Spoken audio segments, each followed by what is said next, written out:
सोलापूर जिल्हाधिकारी कार्यालयाचा भार हलका व्हावा, खूप लांबून येणाऱ्या लोकांची गैरसोय टाळावी या हेतूने राज्य शासनाने पंढरपूर येथे नव्याने अप्पर जिल्हाधिकारी कार्यालय स्थापन करण्यास मंजुरी दिली आहे। त्याच्या कार्यक्षेत्रात माळशिरस, करमाळा, मंगळवेढा, माढा, सांगोला, पंढरपूर यासह मोहोळ तालुक्याचा सुद्धा समावेश करण्यात आला आहे। मात्र मोहोळ तालुका पंढरपूर अप्पर जिल्हाधिकारी कार्यालय अंतर्गत घेण्याच्या निर्णयामुळे मोहोळ तालुक्यातील नागरिकांमध्ये संमिश्र प्रतिक्रिया उमटत असून याच पार्श्वभूमीवर भाजपचे तालुका अध्यक्ष अंकुश अवताडे यांनी महसूल मंत्री चंद्रशेखर बावनकुळे यांची भेट घेऊन त्यांना वस्तुस्थिती सांगत तालुका पूर्ववत सोलापूर कार्यक्षेत्रातच ठेवावा अशा आशयाचं निवेदन दिलंय। यावर तात्काळ कार्यवाही करत महसूल मंत्र्यांनी थेट जिल्हाधिकाऱ्यांना फोन करून कार्यवाही करण्याचा आदेश दिल्यानं मोहोळ तालुका वासियांना दिलासा मिळाला।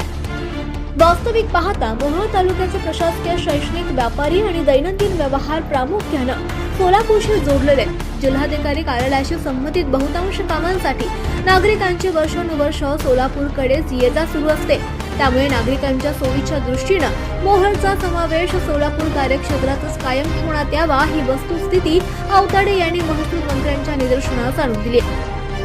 शिवाय प्रवास सीमा आणि अंतर याचे देखील पालकमंत्र्यांना निदर्शनास आणून दाखवत मोहोळ तालुका ते सोलापूरचं अंतर सुमारे 15 ते 30 किलोमीटर तर पंढरपूरचे अंतर सुमारे 25 ते 50 किलोमीटर आहे। त्यामुळे अप्पर जिल्हाधिकारी कार्यालयाशी संबंधित कामांसाठी नागरिकांना अधिक अंतराचा प्रवास करावा लागणार आहे। तसंच पंढरपूर हे राज्यातील प्रमुख धार्मिक स्थळ असल्यानं वर्षभर भाविकांची मोठी गर्दी असते, त्यामुळे वाहतुकीचीही कोंडी असते। यामुळे शासकीय कामांसाठी अतिरिक्त वेळ आणि खर्च होण्याची शक्यता आहे।